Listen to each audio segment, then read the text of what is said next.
मैं सोनू कुमार आप लोगों के लिए फिर से क्लास 10 का जो बच गया था उसको लेकर आया है। पहले आप लोग पढ़े थे कि यूक्लिड डिवीजन लेमा और यूक्लिड डिवीजन एल्गोरिथम के बारे में आप लोगों को पहले पढ़ाते थे। उसमें कुछ बचा हुआ है। फर्स्ट है the fundamental theorem of arithmetic. इसमें पढ़ना है कि द फंडामेंटल थ्योरम अर्थमेटिक इसके बारे में क्या ये क्या कर रहा है। Every composite number can be expressed a factorized as a product of prime, and this factorization is unique apart from the order in which prime factor occur। यानी कि बोल रहा है कि आपको यहाँ पे दो नंबर मिल रहा है, एक मिल रहा है कंपोजिट और दूसरा मिल रहा है प्राइम। तो सबसे पहले जान जाते हैं कंपोजिट क्या होता है, कंपोजिट नंबर क्या होता है और प्राइम नंबर क्या होता है। यानी कि प्राइम नंबर क्या होता है कि यानी कि जिसका फैक्टर 1, यानी कि प्राइम नंबर बता रहा है कि यानी कि जिसका फैक्टर 1 एंड इटसेल्फ हो उसको बोलते हैं प्राइम नंबर। जिसका फैक्टर 1 एंड इटसेल्फ हो उसको बोलते हैं प्राइम नंबर। और जिसका फैक्टर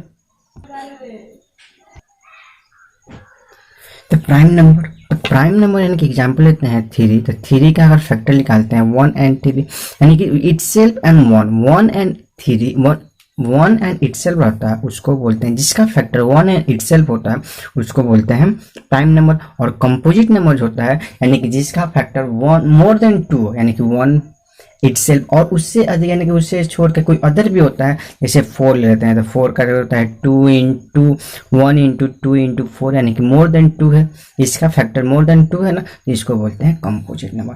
यानी कि जिसका फैक्टर 1 एंड इटसेल्फ होता है उसको बोलते हैं प्राइम नंबर और जिसका फैक्टर मोर देन 2 होता है उसको बोलते हैं कंपोजिट नंबर। समझ जाएंगे। चलिए यहाँ पे 2 वर्ड यूज करते हैं तो आप लोगों को दिक्कत है। तो कोई भी कंपोजिट नंबर यानी कि जिसका मोर देन 2 फैक्टर होगा उसको क्या कर सकते हैं, एक्सप्रेस करते हैं, उसको फैक्टराइज कर सकते हैं as a product of prime number and this factorisation is unique. और ये जो फैक्टराइजेशन यूनिक होगा, यूनिक का मतलब ओनली 1 एंड ओनली 1 होगा, यानी कि वो यहाँ पे भी आएगा यहाँ पे भी ऐसा कुछ नहीं होगा, यानी कि वो यूनिक होगा। यानी कि फैक्टराइज करेंगे तो एक हम करें या कोई और करे वो फैक्टराइजेशन ऑलवेज यूनिक होगा apart from the order in which prime factor occur. यानी कि वहाँ क्या होगा, ये प्राइम फैक्टर आकर कर रहा है उससे क्या हो रहा है apart from the order in which prime factor आकर। जैसे देखिए एग्जाम्पल में देखें, जैसे 140 लिए तो आप लोग जानते हैं कि प्राइम फैक्टराइजेशन हम बचपन में ऐसे निकालते थे इस टाइप से। इसका प्राइम फैक्टराइजेशन निकालिए, उसको इस ऑर्डर में अरेंज कर दीजिए। 140 is equal to 2 into 2 into 5 into 7, तो 2 इंटू 2।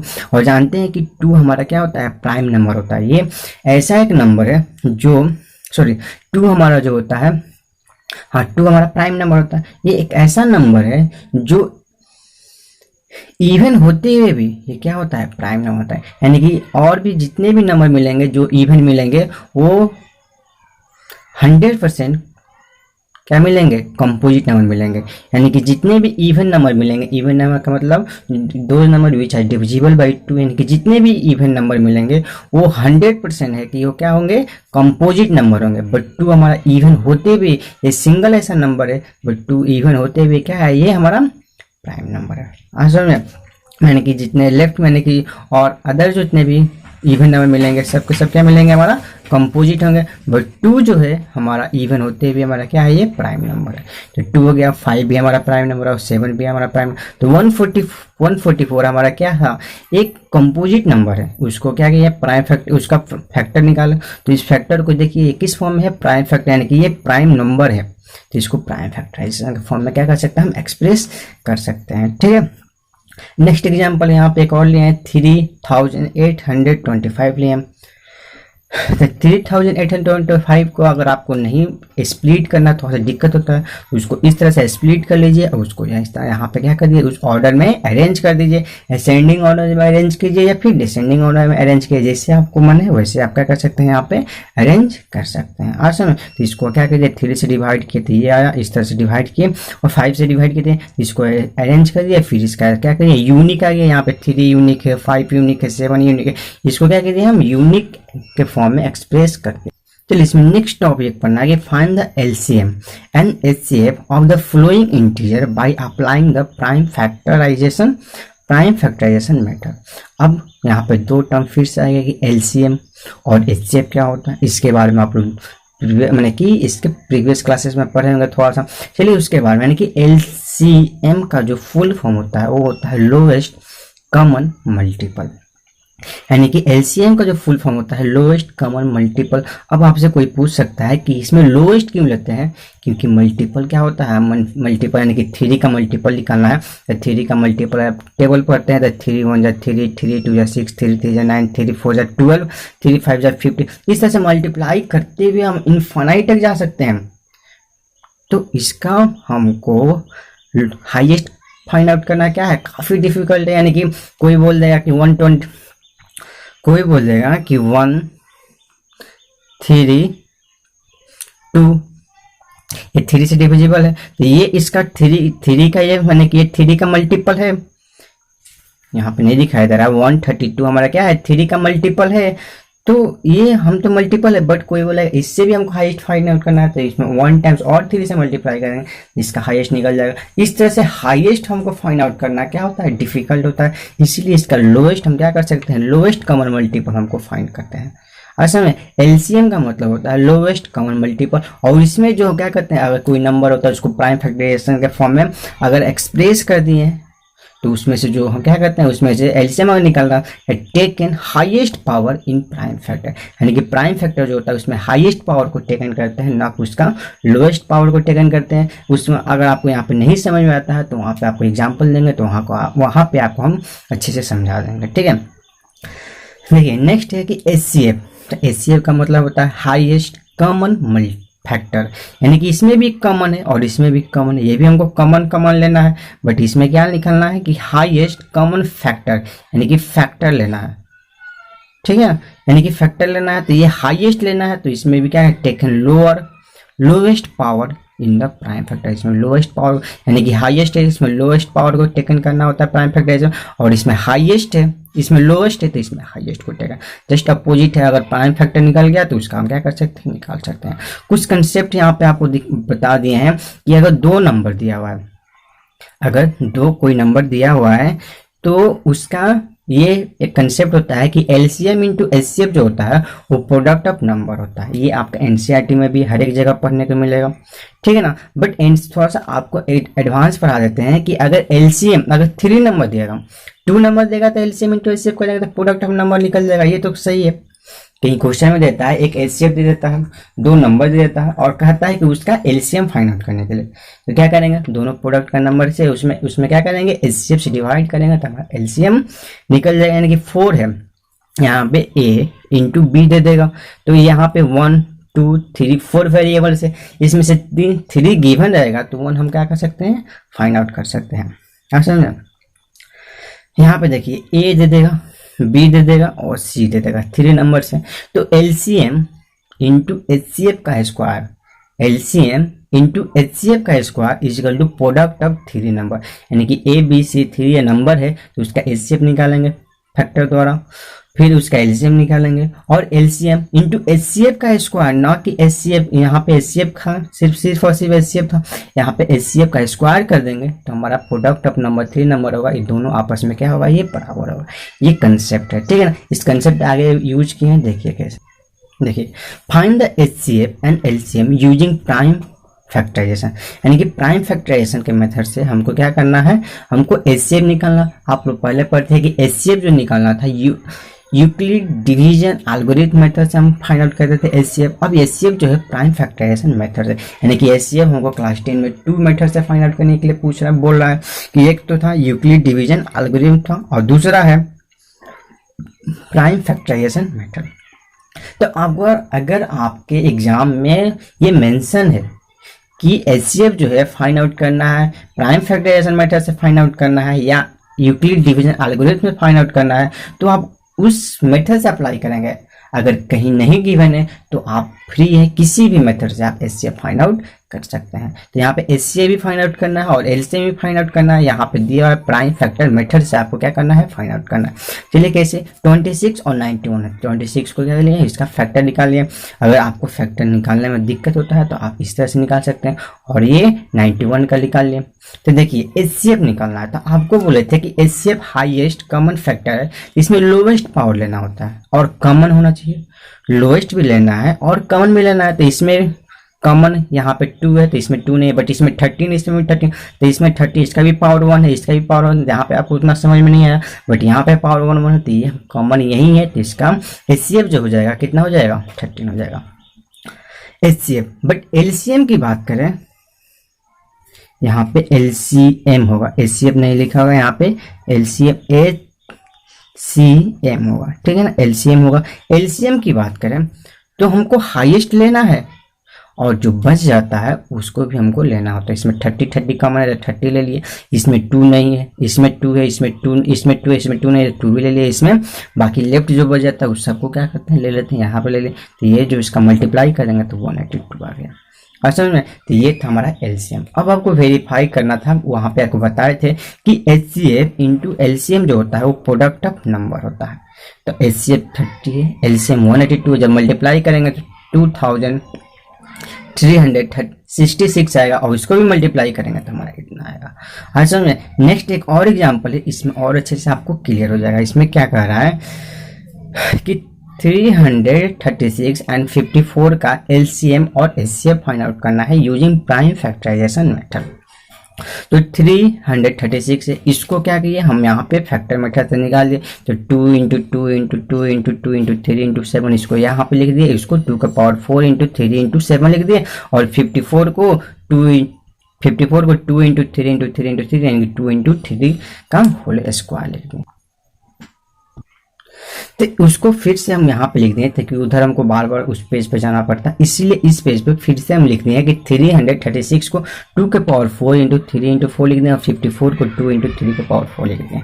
अब आपको यहाँ पे और अच्छे से समझ में आया कि हम HCF जो बोले थे, हाईएस्ट कॉमन फैक्टर जो बोले थे, उसमें क्या बोले थे कि टेकन लोएस्ट पावर, यानी कि लोएस्ट पावर को लेना था, और कॉमन होना चाहिए, दोनों में कॉमन, यानी कि 2 है इसमें भी और 2 है इसमें भी। तो 2 के पावर 4 है यहाँ पे, और 2 के पावर यहाँ पे कितना है, 1 है। यहाँ पे 2 के पावर 1 है, यहाँ पे 2 के पावर 4 है। बट HCF में क्या टेकन करना था, टेकन लिखे थे, टेकन लोएस्ट पावर लिखे थे। तो हमको लोएस्ट पावर लेना है, तो 2 के पावर 1 और 2 के पावर 4 में आप जान गए होंगे कि 1 लेस है कि ये 4 लेस है, तो 2 के पावर 1 हमारा क्या है, लोएस्ट है, तो लोएस्ट पावर 2 के पावर 1 कम ले लिया। फिर आप देखेंगे 3 इसमें भी है और 3 इसमें भी है, तो 3 का पावर यहाँ पे 1 है, यहाँ पे क्या है, 3 है। तो यहाँ पे भी हमको लोएस्ट लेना है, तो 1 3 में हमारा लोएस्ट यही है, तो हमको यहाँ पे ये ले, और 7 यहाँ पे 7 है ही नहीं, तो कॉमन है ही नहीं, तो इसकी बात हम नहीं करेंगे किसमें, HCF में। तो 2 इंटू 3 यानी कि 6 हमारा जो हो गया HCF हो गया। अब समझ में आया कि हम क्यों वहाँ पे लिखे थे कि taken lowest power in prime factorisation method, और वहाँ पे क्यों लिखे थे HCF में, LCM में क्यों लिखे थे टेकन हाईएस्ट कॉमन फैक्टर। अब यहाँ पे LCM की बात करते हैं, तो देखिए वहाँ पे लिखे थे टेकन हाईएस्ट पावर, तो हाईएस्ट पावर लेना था। तो 2 के पावर 4 में 2 के पावर में 2 के पावर 4 हमारा हाईएस्ट है, तो 2 के पावर 4 3 और 3 में हमारा हाईएस्ट है, और जो बच जाता है उसको भी यहाँ इसमें ले लेते हैं। बट इसमें हम जो कॉमन होता है LCM HCF में कॉमन होता है वही लेते हैं, बट LCM में कॉमन होता है वो भी लेते हैं, और जो बच जाता है उसको भी क्या करते हैं, ले लेते हैं, और सबको मल्टीप्लाई करके निकालते हैं, तो यहाँ पे निकल जाता है। असल में फिर वही उसको वेरीफाई करना था कि LCM into HCF equal to product of number, verify किए, इसको मल्टीप्लाई कीजिएगा तो ये आ जाएगा। आए समझ में। चलिए नेक्स्ट क्वेश्चन की ओर बढ़ते। अभी तक 2 नंबर आप लोगों को पढ़ाए थे, अब आपको 3 नंबर दे देता है, ठीक है ना। तो 3 नंबर देगा तो उसको प्राइम फैक्टराइजेशन मेथड से भी उसका LCM और HCF निकाल सकते हैं, और Euclid division lemma, Euclid division algorithm की मदद से अगर 3 नंबर देता है उसको भी हम HCF निकालना बताए थे, LCM निकालना नहीं बताए थे।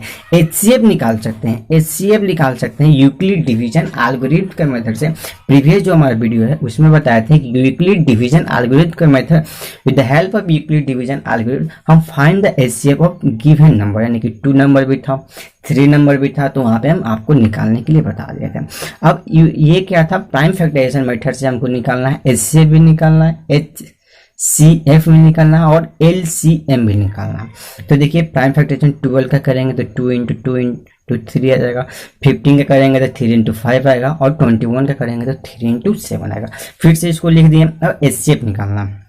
देखिए सबसे पहले इसमें ढूंढना है कॉमन, सबसे पहले फाइंड आउट करना है कि इसमें कॉमन कौन सा है। 2 है, 2 इसमें है, इसमें नहीं है, इसमें नहीं है, 3 इसमें है, इसमें भी है, इसमें, तो 3 हमारा ये कॉमन है। HCF में सबसे पहले फाइंड आउट करना है कॉमन, कॉमन निकल गया। पावर अब देखना है कि पावर 1 यहाँ भी है, 1 यहाँ भी है, 1 है। जब 1 1 है तो हमको कोई दिक्कत नहीं है, 1 ही ले लें। अगर यहाँ पे 2 रहता, यहाँ पे 3 रहता, यहाँ पे 4 रहता तो हमको लोएस्ट पावर यहाँ पे लेना पड़ता। हर समझ में, तो 3 हमारे यहाँ पे 3 है, तो इसका HCF कितना हो जाएगा, 3 हो जाएगा। और HCF ऐसा नंबर है बाई विच, यानी कि जिसके द्वारा इन गिवन नंबर्स में, बाई विच यानी कि HCF एक ऐसा नंबर होता है कि बाई विच यानी कि जिसके द्वारा इन विच गिवन नंबर, इन विच यानी कि ये गिवन नंबर में कंप्लीटली डिविजिबल होता है। और LCM एक ऐसा नंबर होता है, LCM एक ऐसा नंबर होता है इन विच जिसमें LCM में ये गिवन नंबर से डिवाइड करते हैं। यानी कि LCM जो है यानी कि ये गिवन नंबर है, ये जो नंबर है इसमें 12 से भी डिवाइड है, ये 15 से भी डिविजिबल है और 21 से भी ये डिविजिबल है। तो LCM में डिवाइड, LCM में गिवन नंबर से डिवाइड करते हैं, LCM में गिवन नंबर से डिवाइड करते हैं, बट HCF जो होता है गिवन नंबर में HCF से क्या करते हैं, डिवाइड करते हैं। यही दोनों में अंतर है कि ये जो HCF होता है इससे गिवन नंबर में डिवाइड करते हैं, HCF जो होता है इससे गिवन नंबर में डिवाइड करते हैं, और LCM जो होता है इसमें गिवन नंबर से डिवाइड करते हैं। इसमें यानी कि HCF जो हो गया तो ये 12, 15, 12 में भी 3 से डिवाइड करेंगे, 15 में भी 3 से डिवाइड करेंगे, ये हमारा HCF के बारे में बता रहा है। और 21 में भी हम 3 से डिवाइड करेंगे तो ये कट जाएगा 4 टाइम्स में, ये कट जाएगा 5 टाइम्स, 7 टाइम्स में। तो 420 LCM की बात करें, यहाँ पे HCF था, ठीक है ना, तो 12 था, 15 था, 21, इसमें सब में 3 से डिवाइड करें। बट LCM में बात करें तो 421 में क्या करेंगे, 12 से डिवाइड करेंगे, 421 LCM में क्या करेंगे, 15 से डिवाइड करेंगे, और 421 में क्या करेंगे, 21 से डिवाइड करेंगे। तो ये था कि इसमें डिवाइड करना है, जो गिवन LCM है, जो LCM है गिवन नंबर से डिवाइड कर रहे थे, बट जो HCF था जो गिवन नंबर है उसमें HCF से क्या करते थे, डिवाइड करते थे। यही दोनों में हमारा अंतर होता है। तो यहाँ भी इसको क्या करें, वेरीफाई करना था। देखिए LCM HCF निकला तो प्रूफ HCF का whole square into LCM equal to product of 3 number. तो HCF जो था 3 9 आ गया इंटू 420 और इसको मल्टीप्लाई किया तो ये हमारा वेरीफाई हो गया। हाँ समझ। देखिए कुछ क्वेश्चन है यूक्लिड डिवीजन लेमा, आपको प्रीवियस वीडियो में पढ़ा दिया, उसी का कुछ एप्लीकेशन है, उसी का एप्लीकेशन से कैसे क्वेश्चन फाइंड आउट करते हैं, क्वेश्चन दे देता है उसको कैसे हम बनाते हैं। देखिए use Euclid division lemma to show that the cube of any positive integer is of the form 9m + 1 और 9m + 8 का फॉर्म में होना चाहिए। तो कोई दिक्कत नहीं, चलिए हम इसको सॉल्व करते हैं 1 बाई 1, आपको बताते हैं कैसे इसको सॉल्व करते हैं। कभी क्यूब आ जाता है, कभी स्क्वायर आ जाता है, कभी कोई नंबर से मल्टीप्लाई करके पूछता है कि इस फॉर्म में उसको क्या कर सकते हैं, एक्सप्रेस कर सकते हैं कि नहीं कर सकते हैं, तो उसको कैसे करते हैं एक आपको बता दे रहे हैं, उसी हिसाब से समझ जाइएगा तो आपका नेक्स्ट यानी कि अदर जो है बन जाएगा। तो क्या करना है, सबसे पहले लेट करना है कि ए जो है कोई एक हमारा पॉजिटिव इंटीजर है और उसमें 3 से क्या करें, डिवाइड कर रहे हैं। जब ए हमारा कोई इंटीजर है तो ये हमारे डिविडेंड की तरफ वर्क कर रहा है। आपको पहले प्रीवियस क्लास में पढ़ा दिया कि डिविडेंड हो गया ए, और 3 से डिवाइड करें तो डिवाइजर की तरफ वर्क करेगा। हमारा कुछ ना कुछ यहाँ पे क्यू आएगा, क्वोशेंट आएगा, और यहाँ पे कुछ ना कुछ हमारा रिमाइंडर आएगा। आज समझे, रिमाइंडर 0 भी हो सकता है, कोई दिक्कत नहीं। जब 3 से डिवाइड करेंगे तो रिमाइंडर हमारा क्या हो सकता है, 0 हो सकता है किसी केस में, फर्दर डिवाइड करेंगे तो 1 हो सकता है, फर्दर डिवाइड करेंगे तो 2 हो सकता है, यही 3 हो सकता है। कोई वेरिएबल नंबर ले लेंगे, कोई भी नंबर ले लेंगे, कोई वेरिएबल नंबर लेंगे, कभी कुछ कभी कुछ नंबर ले लेंगे।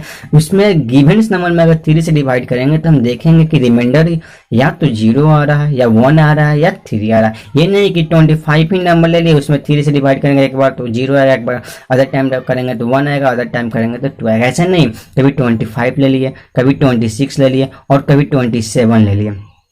25, 26 और 27 इसमें डिवाइड करेंगे 3 से तो ये गिवन नंबर है। 25 में डिवाइड करेंगे तो क्या करेगा हमारा 1 आएगा, 26 में डिवाइड करेंगे तो 2 रिमाइंडर आएगा, 27 में डिवाइड करेंगे तो 0 रिमाइंडर, और 28 में फर्दर डिवाइड करते हैं तो हमारा 1 रिमाइंडर है। तो रिमाइंडर कभी भी क्या होता है, डिवाइजर से लेस होता है। डिवाइजर 3 तो डिवाइजर 3 से लेस होगा तो 3 से लेस होगा तो 0, 1, 2 होगा। नेगेटिव में कभी भी रिमाइंडर नहीं हो सकता है। आज समझे। तो चलिए इसमें देखिए, यानी कि रिमाइंडर हमको पता है कि 1, 0, 1 एंड 2 होगा। जब ए हमारा डिविडेंड की तरह वर्क कर रहा है, 3 हमारे डिवाइजर की तरह वर्क कर रहा है, तो उसमें डिवाइड करेंगे तो उसको यूक्लिड डिवीजन लेमा के फॉर्म में एक्सप्रेस करेंगे कि ए हमारा डिविडेंड जो होता है उसको divisor into quotient plus remainder होता है, वेयर आर जो होगा इक्वल टू और ग्रेटर देन 0 होगा और लेस देन क्या होगा 3। यहाँ पे इक्वल टू नहीं किए, यहाँ पे सिर्फ और सिर्फ लेस देन है, बट यहाँ पे इक्वल टू और ग्रेटर देन का दोनों का साइन है। ये जो होता है ग्रेटर देन और ये जो हो गया इक्वल टू का साइन हो गया। आज समझ में। तो यहाँ पे लिख दिए रिमाइंडर हमारा 0 जो होगा 0, 1, 2 होगा, इसको इक्वेशन 1 मान लिया। अब ये इक्वेशन 1 को हम क्या करेंगे, यहाँ पे बोला है कि ये जो कोई ये इंटीजर a मान लिया उसका जब क्यूब करेंगे, क्यूब करेंगे तो किस फॉर्म में चाहिए 9m प्लस 1 और 9m प्लस 8 का फॉर्म। तो चलिए इसका क्यूब करते हैं। फर्स्ट वो जो इक्वेशन है उसका क्यूब करेंगे तो ए क्यू हो जाएगा और राइट साइड में 3q प्लस आर का होल क्यू करेंगे। अब आपको एक आइडेंटिटी होता है a प्लस बी का whole cube is equal to a Q plus B Q plus 3a square B plus 3ab square होता है। इसी आइडेंटिटी का हम क्या करें, यूज करके इसको हम क्या करिए एक्सप्रेस कर दिए, ब्रेक कर दिए। तो 3q का whole square plus R square plus 3 into 3q का whole square into R plus 3 into 3q into R square. ठीक है, तो A Q plus B Q plus 3a square B plus 3ab square के form में इसको break कर दें। अब इसको ब्रेक करने के बाद हमारा ये आएगा, इसको मल्टीप्लाई, इसको इक्वेशन 2 मान लेंगे। अब हमारा जो रिमाइंडर था, जितना जो रिमाइंडर था उसी को लेकर हमको केस अप्लाई करना है। यानी कि केस 1 में put r equal to 0 in equation 2, यानी कि इक्वेशन ये 2 है, उसी में क्या करना है r का value first of all 0 put करना है, फिर r का वैल्यू 1 पुट करना है और फिर r का वैल्यू क्या पुट करना है 2 पुट करना है। यही 3 केस बनना है और 3 केस को देखना है कि क्या क्या हमारा किस किस फॉर्म में अप्लाई कर सकते हैं। तो 1 आ गया, देखिए 1 है तो इसमें क्या किया r का वैल्यू पुट किए।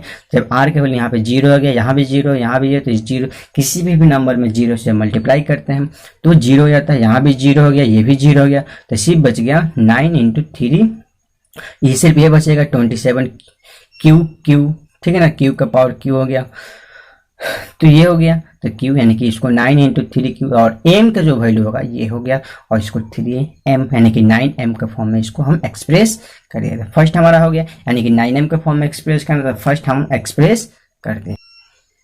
चलिए सेकेंड केस था कि व्हेन r इजिकल टू 1, जब r का वैल्यू 1 पुट करेंगे तो aq हो जाएगा। तो aq इजिकल टू एक का वैल्यू तो हमको पता है इक्वेशन 1 है, तो इसमें r का वैल्यू जहां जहां r है वहां वहां 1 पुट करें। जब ये 1 पुट किया तो 27q 27q square 29q plus 1। तो इसमें से इन 3 में से क्या किया हम 9 कॉमन लेंगे, इन ये 3 में से क्या किया हम 9 कॉमन, तो 9 कॉमन लेंगे यहाँ पे, तो 3q स्क्वायर और प्लस q हो गया प्लस 1। इसके बदले क्या किया यहाँ पे हम m कोई वेरिएबल है यानी कि m का वैल्यू ये हो सकता है, यहाँ पे हम पुट करिए। तो जब यहाँ पे m का वैल्यू पुट करेंगे तो ये 9, सॉरी यहाँ पे 3 हो गया, ये 9 है तो यहाँ भी 9 और इसका वैल्यू हम m पुट किए तो m प्लस 1, तो ये हमारा ये ऐसे आ गया। ऐसे में तो ये 9m पहले शो कर दिए, अब 9m प्लस 1 शो कर दिए। नेक्स्ट केस देखते हैं, केस 3, यानी कि व्हेन r का वैल्यू जब 2 पुट करते हैं, r का वैल्यू जब 2 पुट करते हैं तो वहाँ पे जैसे पुट करेंगे तो क्या हो गया, यहाँ पे r के जहाँ जहाँ वहाँ 2 पुट कर देंगे। इसको सॉल्व करेंगे, आप भी कर सकते हैं solve. 27q square into 2 plus 9q square into 4 plus 2 का पावर 3 करेंगे तो 8 आएगा। इस तीनों में से क्या, यहाँ से जो भी है यहाँ से क्या ले लिया हम 9 कॉमन लेंगे। जब 9 कॉमन लेंगे तो 9 3q 6 3 into 2 6 Q square 4 into सिर्फ 4 क्यू स्क्वायर प्लस 8, तो इसके बदले हम क्या लिख दिए, m लिख देंगे, where m is equal to इतना लिख देंगे, m का वैल्यू इतना लिख देंगे, तो इसको क्या लिखे, a क्यू बराबर इतना लिख दें। तो यहाँ पे लिखे हैं कि therefore the cube of any positive integer is in the form of 9m plus 1 और 9m प्लस 8। कोई भी इंटीजर लेंगे, हमारा कोई भी इंटीजर होगा, जब उसको हम क्या कर सकते हैं, क्यूब करेंगे, तो उसको क्या लिखेंगे, 9m प्लस 1 और 9m प्लस 8 के फॉर्म में हम क्या कर सकते हैं, एक्सप्रेस कर सकते हैं। आज समझ में, इसमें कोई दिक्कत, अगर कोई भी दिक्कत हो तो आप कृपया आप क्या कर सकते हैं, कमेंट में बता सकते हैं कि मुझे ये दिक्कत है, हम फर्दर वहाँ पे आपके लिए यानी कि वहाँ पे जो भी डाउट होगा आपको हम बता देंगे, ठीक है। चलिए नेक्स्ट आगे बढ़ते हैं। देखिए कुछ थ्योरम्स है, ठीक है ना, यानी कि वो था उसका एप्लीकेशन था यूक्लिड डिवीजन लेमा का, वो तो हम पढ़ लिए। अब कुछ थ्योरम्स हैं, देखिए लेट पी बी ए प्राइम नंबर, आपको प्राइम नंबर बता दिए थे, यानी कि जिसका फैक्टर 1 एंड इटसेल्फ होता है वो प्राइम नंबर होता है। If p divide a square, if p divide a square then p divides a where a is a positive integer.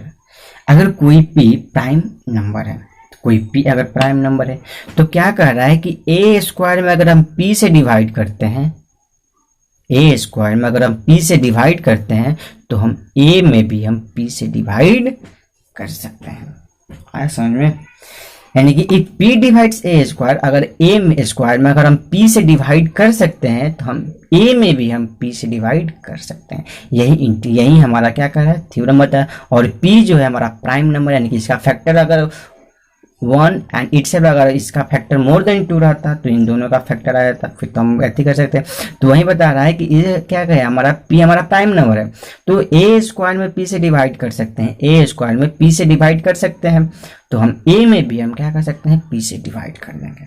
चलिए इसका यूज करके कि क्या कहता है कि √3 प्रूफ करने के लिए, √2 प्रूफ करने के लिए, √5 प्रूफ करने के लिए पूछता है, √7 इरेशनल, यानी कि ये सब क्या है, इरेशनल नंबर है, उसको प्रूफ करने के लिए पूछता है। तो उसी में इस थ्योरम का क्या करता है, यूज करना आता है। कैसे यूज करते हैं, देखिए कि proof that √5 is irrational number, यानी कि √5 को हमको प्रूफ करना है कि क्या है, वो इरेशनल नंबर है। तो देखिए कैसे, लेट अस एज्यूम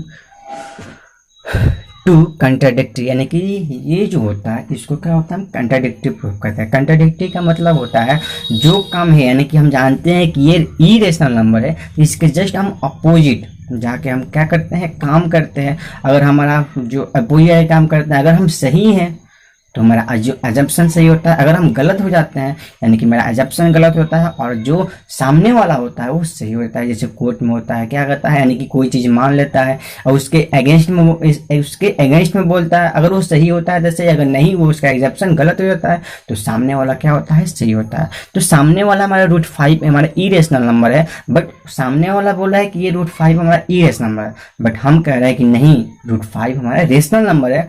तो बोलता है कि तुम प्रूफ करो कैसे, तो हम कंट्राडिक्टिव बोल रहे हैं, वो बोल रहा है कि √5 इरेशनल नंबर, हम बोल रहे हैं कि √5 हमारा रेशनल नंबर है, तो हम कंट्राडिक्टिव बोल रहे हैं, दोनों एक अपोजिट बोल रहे हैं कि वो इरेशनल बोल रहा है, हम रेशनल बोल रहे हैं, तो कंट्राडिक्टिव। तो हम क्या किए कि वो एज्यूम कर लिए, एज्यूम करेंगे, उसको प्रूफ करने की कोशिश करेंगे। अगर हम प्रूफ करते हैं √5 अगर इरेशनल नंबर प्रूफ कर दिए तो जो सामने वाला था वो गलत हो गया। अगर हम प्रूफ करते हैं, अगर नहीं प्रूफ कर पाए तो हमारा एजप्शन गलत था, यानी कि जो भी था कि हम जो मान रहे थे कि √5 रेशनल नंबर वो गलत है और सामने वाला क्या हो जाएगा, सही हो जाएगा। उसी तरह से इसमें हमको यूज करना है कि late us assume the contradictory that √3 is irrational number, यानी कि कंट्राडिक्टरी जा रहा है, यानी कि क्वेश्चन तो दे रहा है कि इरेशनल नंबर और हम कंट्राडिक्टरी जा रहे हैं कि √3 क्या है, रेशनल नंबर। जब रेशनल नंबर है तो इसको p/q के फॉर्म में लिख सकते हैं। p and q are integers होते हैं and q not equal to 0 होता है। क्यों होता है, क्योंकि q 0 जैसे हो जाएगा तो नॉट डिफाइन हो जाता है। तो ये p/q के फॉर्म में हम क्या किए, इसको लिख दिए। जब इसको लिख दिए तो इसको क्या किया, हम क्रॉस मल्टीप्लाई किए। यहाँ पे 1 है, इसको क्रॉस मल्टीप्लाई किए तो √3 q इक्वल टू p, इसका स्क्वायरिंग करेंगे, स्क्वायर ऑन बोथ साइड, दोनों साइड जब स्क्वायर करेंगे तो √3 का स्क्वायर करेंगे 3 आएगा, q का स्क्वायर करेंगे q square equal to p square. अब देखिए यहाँ पे तो q square equal to p square, भाई हम यहाँ पे 3 है तो यहाँ पे 3 लिख सकते हैं, ये 3 इधर आएगा। तो वहीं थ्योरम 1 कह रहा था कि अगर ए स्क्वायर में किसी भी नंबर p से डिवाइड करते हैं तो a में भी वो p से डिवाइड करेगा। तो हम क्यू स्क्वायर यानी कि पी स्क्वायर डिविजिबल बाई 3, यानी कि यहाँ पे दिखाई दे रहा है कि पी स्क्वायर 3 से डिविजिबल है। पी स्क्वायर 3 से डिवाइड करता है ना, हमारा क्वेश्चन जो आएगा क्या हो जाएगा, क्यू स्क्वायर आ रहा है, यानी कि पी स्क्वायर में 3 से डिवाइड करता है, हमारा क्यू स्क्वायर क्वेश्चन आ रहा है, रिमाइंडर हमारा 0 आ रहा है। तो P square divisible by 3, so p is also divisible by 3। जब p स्क्वायर 3 से डिविजिबल है तो p भी हमारा 3 से डिविजिबल होगा। असल में ये समझ गए, तो चलिए ये जो समझ गए तो उसके बाद देखिए, तो हम क्या करेंगे, p के जगह पे अब क्या करेंगे, अदर वैल्यू पुट के पुट p बराबर 3r पुट कर दें। जहाँ p था अब वहाँ पे 3r हम क्या कर दिए, पुट कर दें। जैसे 3r पुट करेंगे तो जहाँ p था तो 3 क्यू स्क्वायर और 3r का होल स्क्वायर हो गया, तो 9r स्क्वायर हो गया। 9r स्क्वायर जब हो गया तो ये इसको जब क्या करेंगे, ये क्या करेंगे 9, तो यहाँ पे 3 से इसमें डिवाइड करेंगे तो ये 3r स्क्वायर। अब q square equal to 3r square, अब वहाँ पे था 3 q square equal to p square, तो अब यहाँ पे वहीं आ गया कि q square equal to 3r square, यानी कि अब क्यू में भी 3 से हम क्या कर सकते हैं, डिवाइड कर सकते हैं, यानी कि also Q square is divisible by Q square होगा, नॉट क्यू होगा। कहीं कहीं यानी कि अगर कहीं कहीं गलती आ जाता है कि वो लिखने में, तो उसको वो क्या मानिएगा, माने कि लिखने में गलती होता है, बट जो बोल रहे हैं वो सही है, ठीक है। अगर Q square is divisible by 3, अगर क्यू स्क्वायर ही हमारा 3 से डिविजिबल है, then q is also divisible by 3, तो हमारा क्यू भी 3 से क्या हो जाएगा, डिविजिबल हो जाएगा। आज समझ में देखिए, now p and q have at least 3 common factor, यानी कि पहले बता दिए कि 3 में भी, यानी कि p में भी 3 से डिविजिबल था, q भी 3 से डिविजिबल, यानी कि ये p ये q ये भी 3 से डिविजिबल है और ये भी 3 से डिविजिबल, यानी कि दोनों का एक कॉमन फैक्टर 3 हो रहा है। तो p and q have at least 3 common factor, यानी कि p एंड q एक ऐसा नंबर है,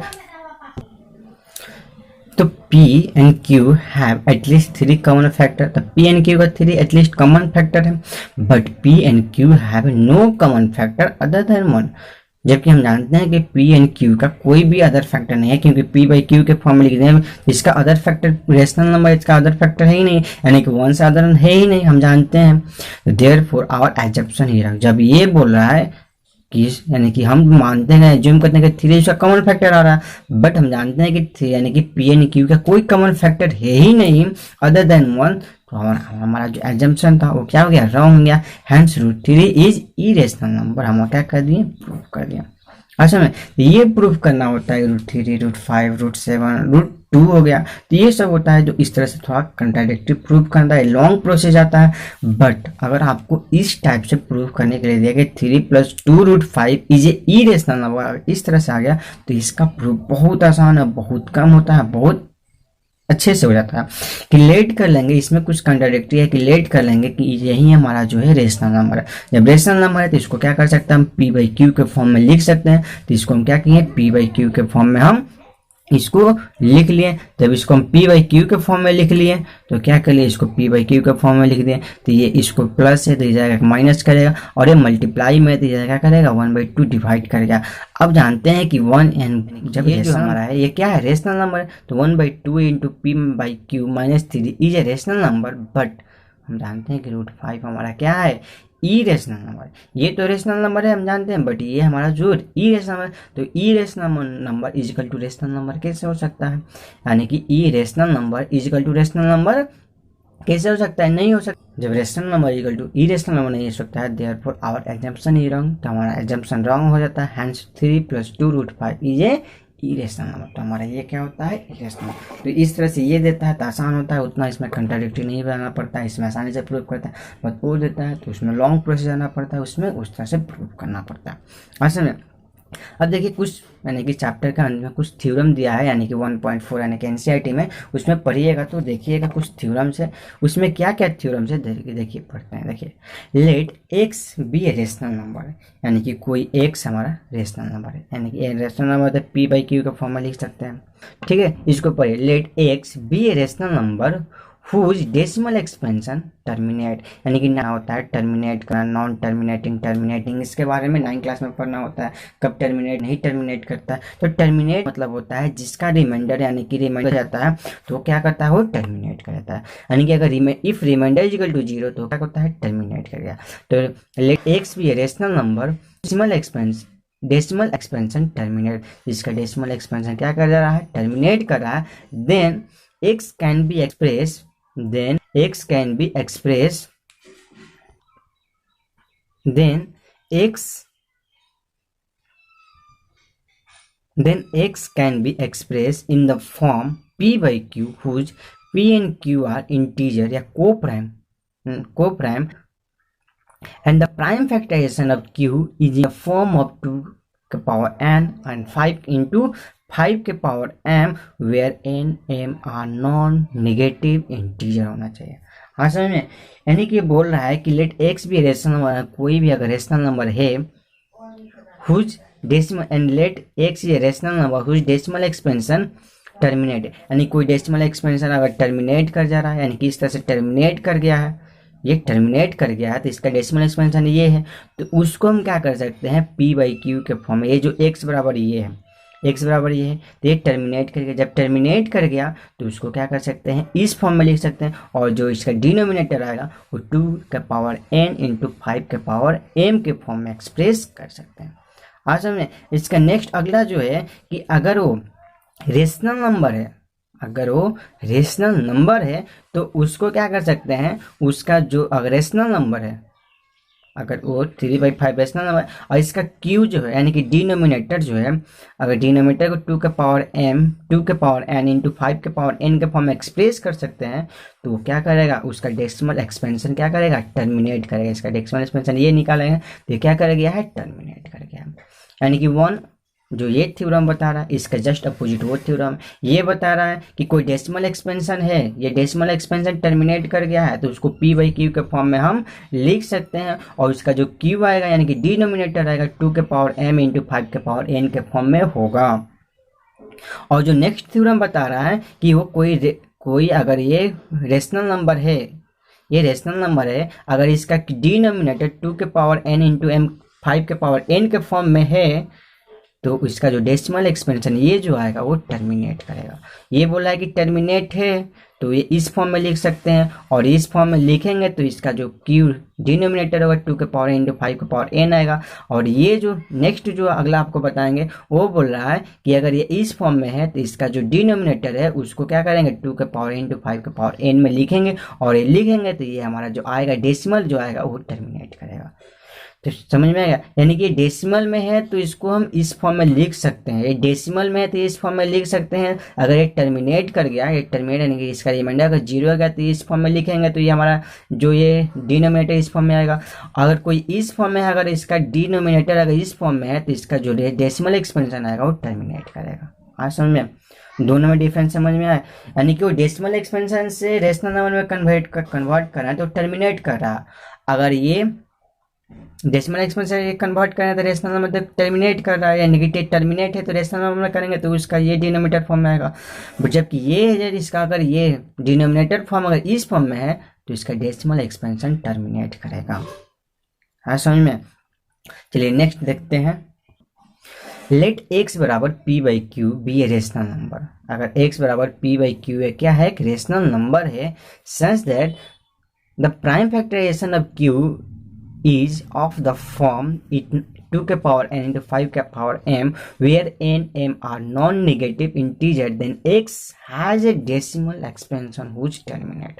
हाँ समझ में, जो आपको बता रहे थे वही था, यानी कि अगर p बाई क्यू के फॉर्म में है कोई नंबर, अगर ये p बाई क्यू के फॉर्म में है, अगर q जो है 2 के पावर n इंटू 5 के पावर m के फॉर्म में है, ये p बाई क्यू के फॉर्म में कोई रेशनल नंबर, अगर q इस फॉर्म में है तो इसका जो डेसिमल एक्सपेंशन आएगा वो टर्मिनेट करेगा, वो टर्मिनेट करेगा, ये बता रहा है थ्योरम। जबकि इसके पहले वाला जो थ्योरम था कि वो 0.375 था, 372 था, ये डेसिमल में, इसको जब हम कन्वर्ट करेंगे तो इसका जो क्यू आएगा वो 2 के पावर m इंटू 5 के पावर m फॉर्म में होगा। तो ये टर्मिनेट है तो ये इस फॉर्म ये टर्मिनेट कर गया है, तो ये क्यू जो है डिनोमिनेटर इस फॉर्म में रहेगा। अगर क्यू इस फॉर्म में है तो इसका डेसिमल एक्सपेंशन टर्मिनेट करेगा।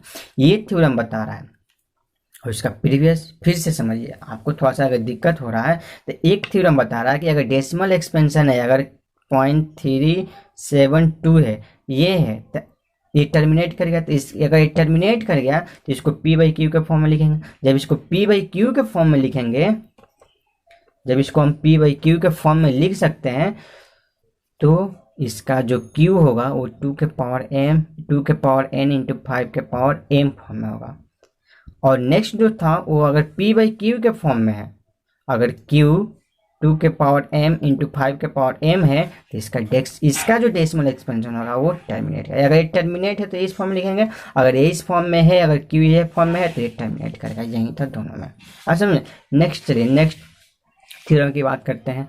लेट x बराबर p by q where p and q are coprime number है। be a rational number such that the prime factorization of q is not of the form 2 के power m into 5 के power n where n m are non-negative integer, then x has a decimal expansion which is non-terminating, repeating या repeat recurring होगा। यानी कि अगर वो क्या कर रहा है, अगर कोई भी नंबर है, अगर उसका कोई नंबर है p बाई क्यू के फॉर्म में है, रेशनल नंबर है, अगर q जो है इस फॉर्म में नहीं होगा, 2 के पावर n इंटू 5 के पावर n फॉर्म में नहीं होगा, अगर उसका रेशनल नंबर 2 के पावर n यानी कि डिनोमिनेटर जो होगा 2 के पावर n इंटू 5 के पावर n फॉर्म में नहीं होगा, तो उसका डेसिमल जो एक्सपेंशन आएगा वो नॉन टर्मिनेटिंग बट रिपीट करेगा। आज समझ। चलिए इसका एग्जांपल देखते हैं और आपको समझ में आ जाएगा। देखिए 1/3 है तो 1/3 है तो 1/3 है, तो ये 3 जो है वो 2 के पावर n इंटू 5 के पावर n फॉर्म में नहीं है। जब ये इस फॉर्म में नहीं है तो इसका डेसिमल एक्सपेंशन ऐसा है, तो ये नॉन टर्मिनेट यानी कि डेसिमल यानी कि remainder not equal to zero, remainder not equal to zero, तो ये नॉन टर्मिनेट बट ये रिपीट कर रहा है, यानी कि इसको ये रेकरिंग यानी कि 0.3 पावर पर ले सकते हैं। असल में या फिर 1/7 ले लेते हैं। तो इसको जब डिवाइड कर रहे हैं, देखिए यहाँ पे जब डिवाइड कीजिएगा तो रिमाइंडर 3 आ रहा है, 2 आ रहा है, 6 आ रहा है, 4 आ रहा है, 5 आ रहा है। उसके बाद फर्दर 1, 3 और 2 और 6 आ रहा है। तो इसका रिमाइंडर देखिए यहाँ पे रिमाइंडर लिखे हैं, तो इसका जो रिमाइंडर आ रहा है तो रिमाइंडर 3, 2, 6, 4, 5 यानी कि यहाँ तक तो है। फर्दर इसके बाद रिपीट करा यानी कि 1, 3, 2, 6 यानी कि 3, 2, 6, 3, 2, 6, उसके बाद 4 आएगा, उसके बाद 5 आएगा। इस तरह से रिमाइंडर जब रिपीट करा तो उसी में ना रिमाइंडर में ही हम क्या करते हैं 7 डिवाइजर से क्या करते हैं डिवाइड करते हैं, तो भी हमारा रिपीट करेगा। Hence denominator is 7 not in the form of 2 के पावर n इंटू 5 के power n, hence 1/7 will not have a terminate decimal expansion, hence its decimal expansion is non-terminating but repeating। इसीलिए 1/7 का जो डेसिमल एक्सपेंशन आता है 1/7 का जो decimal expansion आता है वो नॉन टर्मिनेटिंग बट रिपीटिंग आता है। तो ये क्या आता है 0.1428557, उसके बाद फर्दर 1428557, उसके बाद फर्दर ये क्या किया यानी कि 1.142857 के बाद फर्दर ये 1414287 क्या करता है रिपीट करने लगता है। तो ये रिपीट कर रहा है तो नॉन टर्मिनेटिंग बट ये रिपीट कर रहा है, तो इस फॉर्म में हम क्या कर सकते हैं लिख सकते हैं। चलिए इसी का कुछ क्वेश्चन दिया कि 130/3125 इसको प्राइम फैक्टर है क्यू जो है इसको लिखेंगे इस फॉर्म में, देखेंगे कि ये 2 के पावर n इंटू 5 के पावर m फॉर्म में आ रहा है कि नहीं आ रहा है। इसको ऐसे एक्सप्रेस किए, जब एक्सप्रेस किए तो 3125 को 5 के पावर 5 फॉर्म में आ गया, यानी कि the denominator in the form 5 के पावर m, यानी कि यहाँ पे 2 के पावर यानी कि क्या है 0 है, तभी तो 2 का यानी कि किसी यानी कि 1 के पावर 0 जो होता है 1 होता है, यानी कि यहाँ पे क्या है 2 के पावर 0 यानी कि 1 है। Hence the decimal expansion of इतना इज टर्मिनेट कर गया, यानी कि इसका डेसिमल एक्सपेंशन क्या कर गया है टर्मिनेट कर गया। बट यहाँ पे एक और नेक्स्ट एग्जांपल दे कि इसका ऑलरेडी डेसिमल एक्सपेंशन इस फॉर्म में दिया है, अगर ये इससे डिविजिबल है तो ठीक है, अगर नहीं है तो यहाँ पे दिया है तो 2 के पावर 3 इंटू 5 के पावर 7 इंटू ये दे दिया है। जब ये दे दिया है तो इसका डेसिमल एक्सपेंशन यानी कि इसमें ऑलरेडी हमको फैक्टराइजेशन फैक्टर नहीं निकालना पड़ा, यानी कि जो q है p बाई क्यू है तो q का हम निकालेंगे तो ये जो है ये 2 के पावर m इंटू 5 के पावर m फॉर्म में नहीं है, क्योंकि ये दोनों है बट ये एक्स्ट्रा है, यानी कि इसके चलते इसको क्या कर रहा है, फुलफिल नहीं होने दे रहा है, ये आ गया है। तो the denominator is not in the form of 2 के पावर n इंटू 5 के power n also 7 as its factor, यानी कि 7 भी इसका फैक्टर है, इसीलिए वो उस फॉर्म में नहीं है। Therefore the decimal expansion of it is non terminating but repeating, इसीलिए इसका जो डेसिमल एक्सपेंशन है हमको निकालना नहीं है, सिर्फ चेक करना है कि टर्मिनेटिंग है कि नॉन टर्मिनेटिंग, तो इस तरह से हम निकाल सकते हैं। ऐसे में जैसे 21 आ गया, 21 बाई 2 इंटू 7 आ गया। अब इसका बोलिएगा, एक नेक्स्ट एग्जांपल ले रहे हैं, तो इसका बोलिएगा टर्मिनेटिंग है कि नॉन टर्मिनेटिंग, तो ये 27। तो अब सबसे पहले देखेंगे ये कट रहा है कि नहीं, तो ये कट रहा है 7 3 यानी कि अब आ गया 3/2। तो इसका जो p बाई ये p है और ये q है, तो q जो है 2 के पावर n इंटू 5 के पावर m फॉर्म में है, तो इसीलिए 3/2 जो होगा इसका जो डेसिमल एक्सपेंशन आएगा वो क्या होगा, टर्मिनेट करा होगा, जानते हैं कि इसका वैल्यू 1.5 आएगा। आज में अगर इस फॉर्म में है तो ये नहीं कि देख लेंगे 7 है तो डायरेक्ट हम बोल रहे हैं कि नहीं नहीं, अगर हो सकता है कि ये 7 से कहीं कट जाए, 7 से मल्टीप्लाई करके दे दे, तो सबसे पहले कटाएंगे उसको, सिंपलेस्ट फॉर्म में लाएंगे, सिंपलेस्ट फॉर्म में लाने के बाद फिर q को कंपेयर करेंगे कि 2 के पावर n इंटू 5 के पावर m फॉर्म में है कि नहीं, अगर है तो टर्मिनेट करेगा, नहीं है तो नॉन टर्मिनेट करेगा, नॉन टर्मिनेटिंग बट रिपीट करेगा। आज हमें इस तरह से क्लास 10 का जो फर्स्ट चैप्टर था यहीं पे समाप्त होता है, जिसमें फर्स्ट वीडियो डाले थे, ये सेकेंड वीडियो था, इस तरह से समाप्त होता है। अगर आपको कोई भी दिक्कत है तो आप कमेंट बॉक्स में बता दीजिए, उसको हम फिर से बना के वीडियो भेज देंगे। अगर आगे आपका नया चैप्टर जो है न्यू चैप्टर यानी कि चैप्टर 2 है, उसको वीडियो बना कर आएंगे। ठीक है, धन्यवाद, थैंक यू।